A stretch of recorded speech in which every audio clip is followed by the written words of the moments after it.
to have you, and we are recording this so that it will be available for all future. So thank you so much, David. Well, it's very different from when I was a preacher here. We had none of these electronics. We had no microphones, and I'm wired twice, so I don't know what all that means. And I promise you, I'm not going to live up to the pre-publicity. I'm neither quirky nor do I plan to entertain you the whole time. Sorry about that. We'll see. We'll see. It'll be you say, okay. Well, to start off, imagine this area in June of 1959. No 405, yay. No Coal Creek Parkway. Only 20 houses were built by now in Newport Hills. Somerset was still a developer's dream. No Factoria shopping center. No T-Mobile. No Starbucks. No Newport Shores. No Newport High School. There was a 600-car drive-in theater. And just north of Eastgate was the Bellevue Airfield. The population of Bellevue was just over 12,000.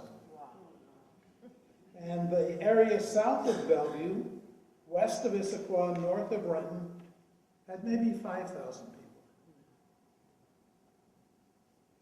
And the Presbyterian of Seattle decided there needed to be a Presbyterian church in this area. They had vision. And it was here in June of 1959 that Doreen and I, together with Steve, age 3, and Dan, 6 months, arrived. How we got here wasn't funny, but a bit strange. The Presbyterian Church always does things decently and in order, sort of like the Republican Party was.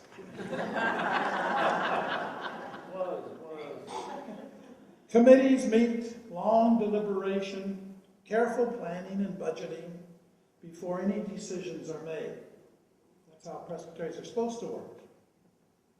Well, I needed a job, so I came to the Northwest looking for a job. Went to Portland first and visited church there, but that didn't look too good.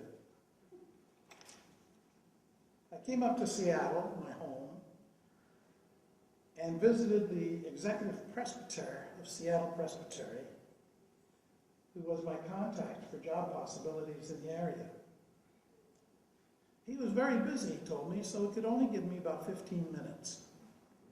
So we chatted a bit, and he asked if I was interested in being an organizing pastor of a new church. Well, I said yes,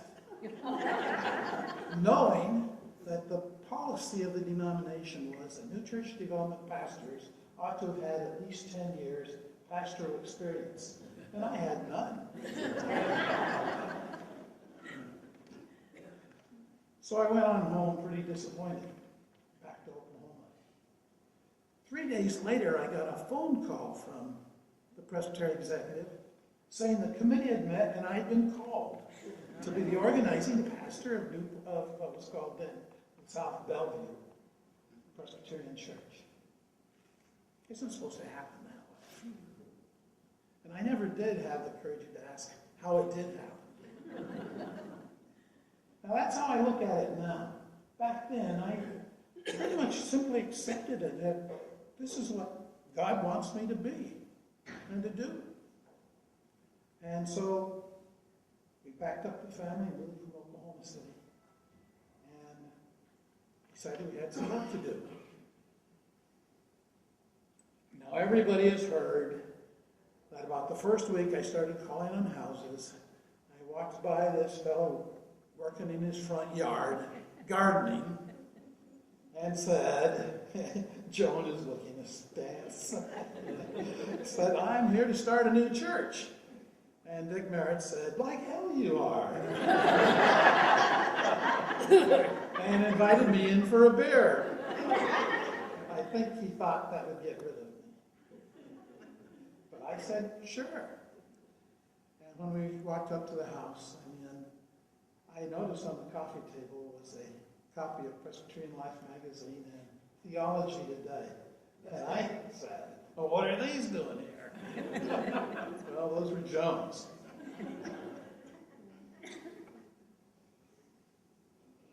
The first service of our church, surprisingly enough, was just 3 months later in what was then called the Sunset Elementary School. And my first sermon was, why bother? Why bother with a new church? Aren't there enough churches around? Well, we did bother. And in June of the next year, just a year after we got started, Newport United Presbyterian Church was officially organized by the Presbytery of Seattle with 81 charter members. We extended charter membership, to all who joined in the year of 1960. And we still have with us Todd Gregory, Sandy Hallberg, who was a high school student, and Dick and Joan Merritt. These are the 4 charter members who are still with the church. On the Sunday that we were organized, we also baptized adults, elected our first session. Frank Nelthorpe, who lived on the street just down the way, on that Sunday was baptized, joined the church, was ordained an elder. Now that's moving up in the Presbyterian church. And became chair of our building committee.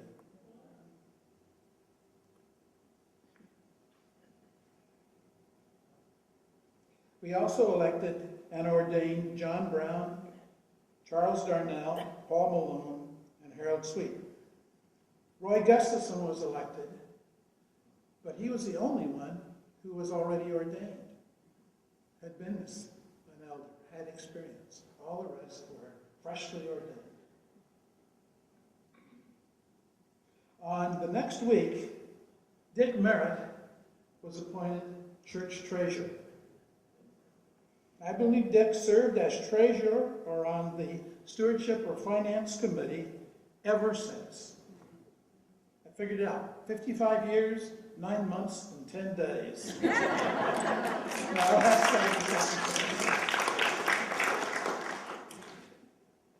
Things went pretty smoothly that first year, but we did have a couple of policy debates. First one was the cookie crisis. Major problem. We always served homemade cookies after church, like we still kind of do. But it became burdensome for some, and so it was suggested we get store-bought cookies. Wow, that was terrible.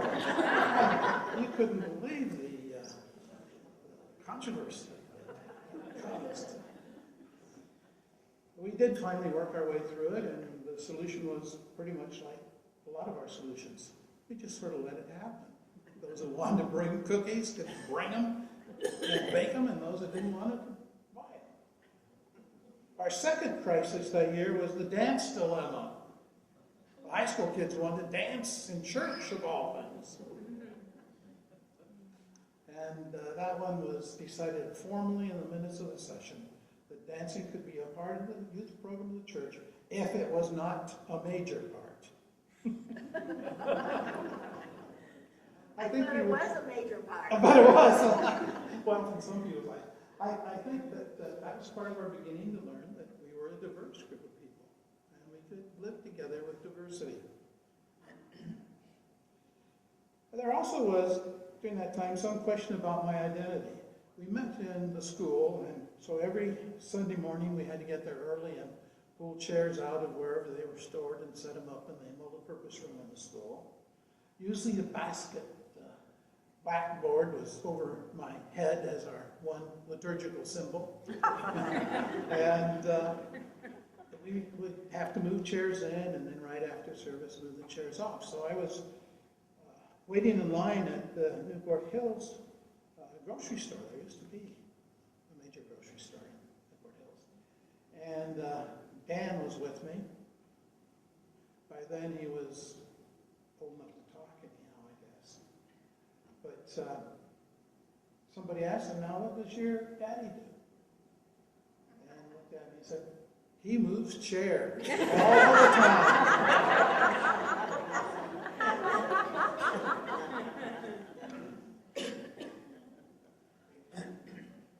There were some serious challenges also.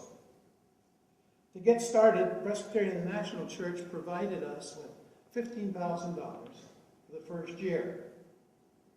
The next year that would drop to 10, and the next year to 5. And by the end of 3 years, we had to be self-supporting. Back in those days, our whole budget of the first year was $15,000. My salary was $3,250 for a year.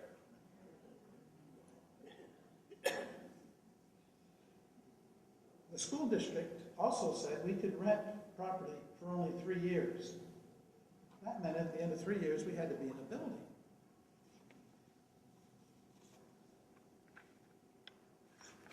That wasn't quirky or funny.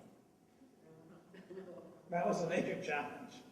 We formed a building committee in December and a building finance committee in January 1961 and got to work.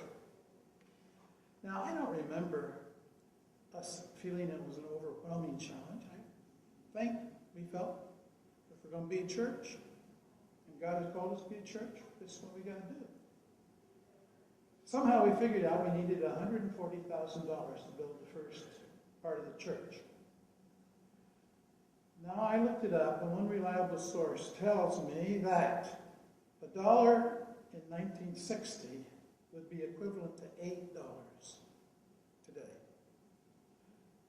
So, if it was today, that would face the some 70 members, maybe 100 members of the church, with borrowing $1,120,000.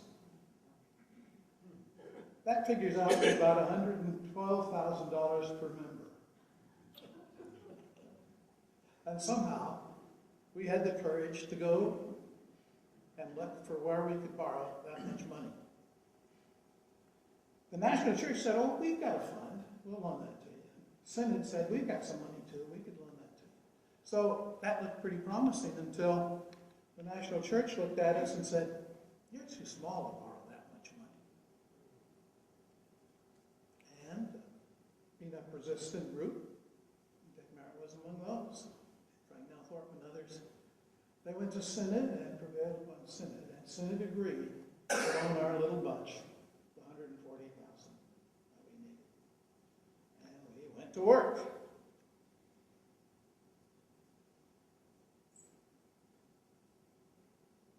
The school district gave us an extension of 3 months, and we moved into our new building in January of 1963. This building, with a small, that wing, the upstairs, downstairs was empty. We did probably $30,000 to $40,000 worth of volunteer work every Saturday, and one day people were over here. I can remember when the roof was being put on over there, and it's big, thick things, and they were nails about this long, and you had to use extra heavy hammers. That was before they had hammer guns. And we've got pictures of some of the crew working up there. I tried to do it, but I never could hit those nails straight. And so I got demoted. My job was to bring the beer, which fueled the work.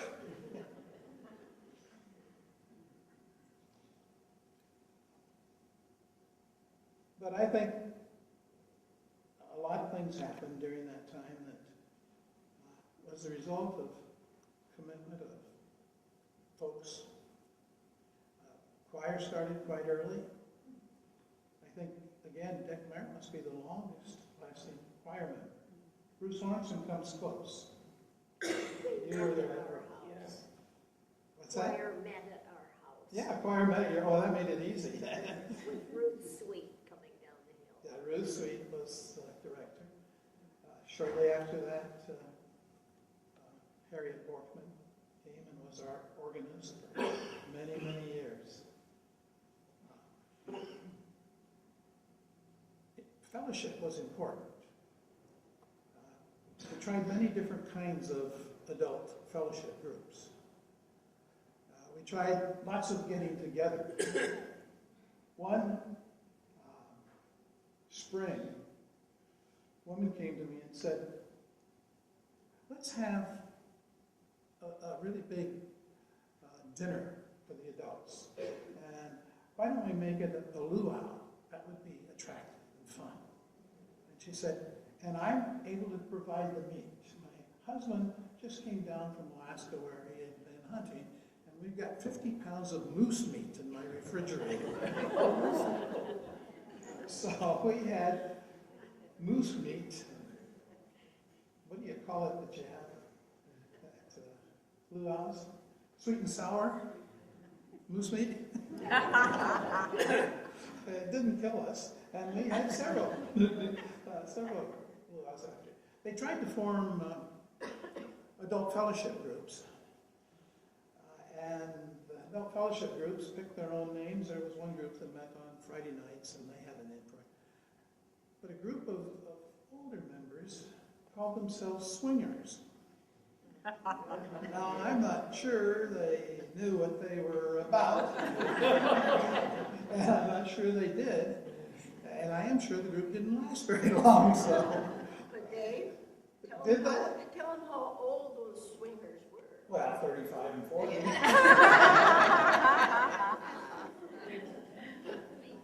The Women's Association started very early, and it was very strong. Mike Carroll Kelly was the president, I think, the second year of the Women's Association. But they were a group that took seriously what being disciples of Christ was about. Very early on, they saw the concern and began to meet with women in the Central District of Seattle, helped form CAMPI, Central Area Mothers for Peace and Improvement. Nancy, I always want to say Van Arsdale. Ellingham, Nancy Ellingham was key in that, and so was Penny. And made a major impact not only on helping those women, but in sensitizing our church to racial justice issues. Our church was significant in getting started the Eastside Council on Religion and Race. We decided to sell the manse. The church owned the house. It was a 17th house in Newport Hills when it was bought. And I was at the church one evening at the meeting. It was a community meeting, so there were a number of people from the community there. When I got a phone call from Doreen, this was before cell phones, so it was on the line, saying, I think our house is on fire. Fortunately, the chief of the volunteer fire department was in our meeting. So I said, damn, our house is on fire. And I ran home and looked in the front window, and sure enough, I could see in the kitchen there was smoke and fire. And so I went in the garage and put on my volunteer fire department equipment, because I was a member of the volunteer fire department. And by then, the fire truck had gotten to the house, and we were able to put out the fire. And they thanked me for the best fire we had in 3 years. And then I couldn't find Doreen or the boys anywhere.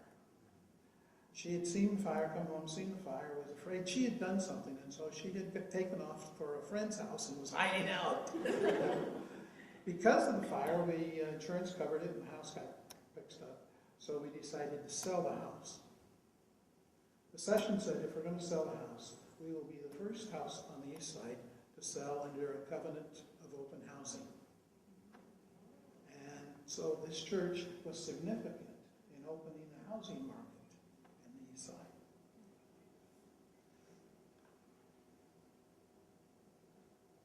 Oh, there were other things that happened.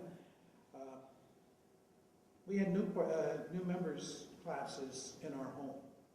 And because we were a growing church at the time, we had almost continuous new member classes going on. 4 weeks of usually 10 to 12 people. And they met Sunday evening in our home. Somewhere along the line, we got a cat. And like most cats, it was an atheist. It hated having those new member classes at our house. And it would hide out. And then in the middle of the class, it would run out and grab somebody's ankle. And meow, and then take off. And we couldn't get that cat not to do that.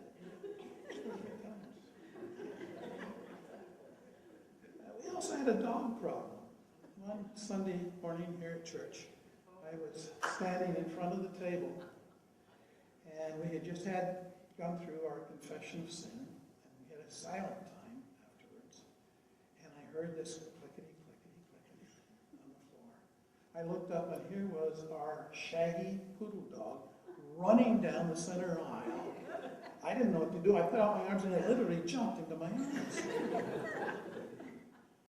And I didn't know what to say, so I looked around and said, "Would you believe animal sacrifice?" That's quirky. That's quirky. That dog needed to be sacrificed.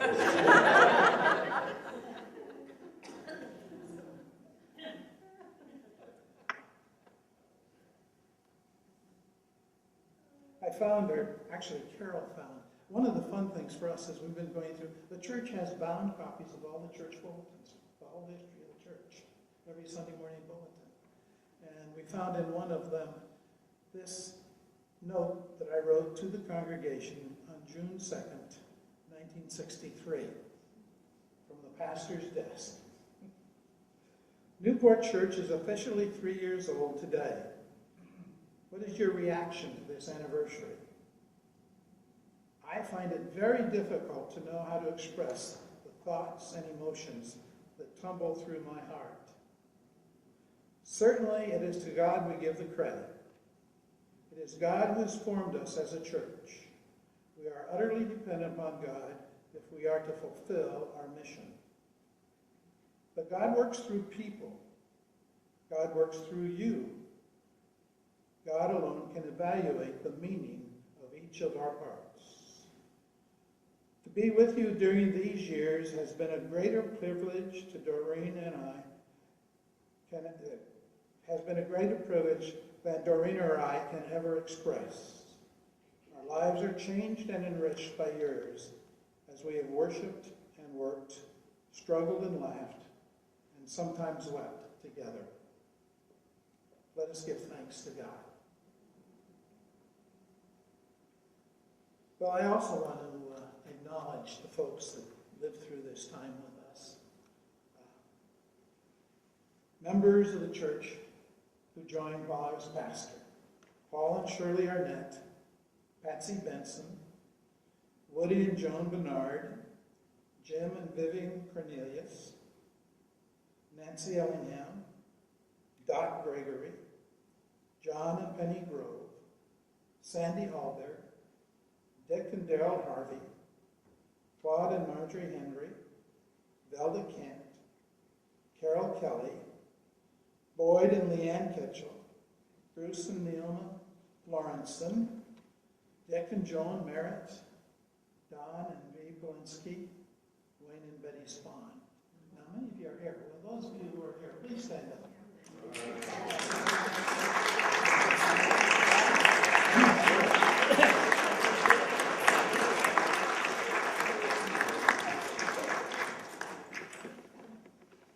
We call that middle age now, don't we? These are the ones I'm responsible for. All of the rest of you can blame other ones.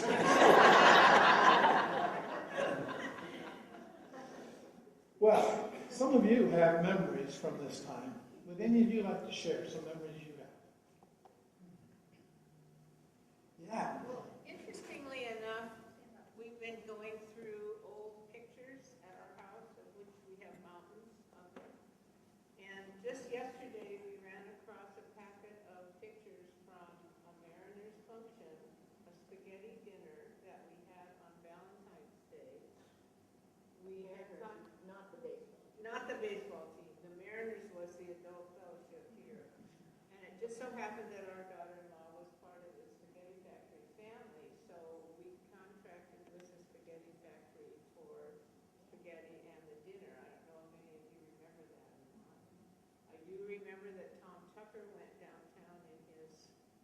van to pick up the sauce, of which some of it spilled in his car, which we weren't very happy about. But we had young folks, really young, like in their 20s, who did the waiter, and the serving, and what have you. And there are pictures of many of you that are in this room at that dinner. Unfortunately, there are also a lot of pictures of people who are no longer with us. But we were an amazingly good-looking young people. And of course, we still are. But it was a big success. We just had a great time. There was Italian music and just a really fun time. Many Mariners affairs that I'm sure some of the rest of you could talk about were great get-togethers for the people in this church, and I think that's how we all bonded through that. Mariners Adult Fellowship was really fun. It was interesting. During my pastor got baptized 150 infants. Wow. Emily Kelly being my last. One of my last. We had 50 weddings in the church during that time, and 3 memorial services. That talks about the age of the congregation. Thank you, Liam. Anyone else have something they'd like to share? John? We did not have pews. We had chairs and tables. And sometime later, we were discussing and having opportunity to have pews. And it was really quite a controversy. But we survived. Until I left, and 3 months after I left, they got pews. I remember back in those days, a lot of us smoked. And session was all men until Sue Smith was elected, the first woman in the area to be selected an elder. Following Sue was Mary Sickham and then Joan. Dot Gregory. Okay. We're the first. Well, the men smoked at session meeting. We had pipes. Bruce and I had pipes. Some smoked cigarettes. But after the women came on, about when there were, Sue was quiet about it, but when there were 2 or 3 women in session meeting, one session meeting, heavy into some discussion, and the air blew. The women all pulled out spray air cleaners and started spraying the air. So we asked, is there a problem? And the session voted that we would not smoke any longer. We also had some policies that were very helpful. One of our policies was that if session started at 8 o'clock, if it could be done with all the businesses at 10, we would adjourn to a local bar that was down in the factory area. And it worked pretty effectively. We had done the business quite often at 10 o'clock. But they got home late. Yeah. I created problems for some who followed me because I tended to preach just 12-minute sermons. But we had a period of, we had a period of time following the sermon, after the collection of the offering, before the prayers of the congregation, where we had a period of time, usually about 10 minutes, for concerns of the church. And that's when we would talk together about the issues facing our church, about the issues in our community. That's when we would invite people in to share what our mission ought to be. We had wonderful opportunities in mission. At one point, the Sycamus, Wes and Mary, Wes decided to take a 6-month leave of absence from his work with public health, and they went to Africa as medical missionaries. And what a tremendous experience that was for our whole church to share in that experience they had. Well, those were the kind of events that were talked about during the concerns of the church, and it made for, I felt, a wonderful combination of preaching of the word and then our concerns for mission in the world and in the church. But it did make it, I remember one Sunday, my dad preached for me. Well, Dad was old school. He did 25-minute sermons. And he could not do less than 25-minute sermons. So it made for long worship. And I think it was kind of hard, probably, for David Yeaworth, who followed. Okay, we got to quit pretty soon here. David? Yes. Wasn't your brother also a minister? Yeah. Don was pastor. And your father. What's that? And your father. Hey, my dad, yeah. Carol, you were We haven't spoken, and I asked this briefly, about the philosophy at the beginning about building a sanctuary because it was from worship. yeah. The rest of The process of church building was not a burden. It was an opportunity to ask the question, why do we need a building? What's the purpose of the church building? And because the deadlines were on us, it forced us to take seriously why we were doing this. And from the beginning, we had said as a church, worship was central to our life together. And when we contracted the architects, Grant Copeland and Shervanek, he asked us the normal questions, but he then said, church buildings must reflect what the people believe, the theology of the church, and asked us for a statement of belief. And so he said, worship was first. Second was our need to grow in knowledge of the faith. And third was our real ministry and mission is outside the church, beyond the building. The church is not the building is not what the church is all about. And I think that's been the focus of the mission of this church for its whole history. Worship is central, and this building represents it. When you did the rehabilitation of the church, the redoing of this sanctuary helped to move us into a more contemporary understanding and experience of worship. So that was a growing time. Well, thank you all. Okay. I have heard that there was controversy about having a kitchen. And that the workroom was once the kitchen. Could you talk about that? Well, that happened after me. Oh, okay. Yeah, we didn't have the kitchen when I did.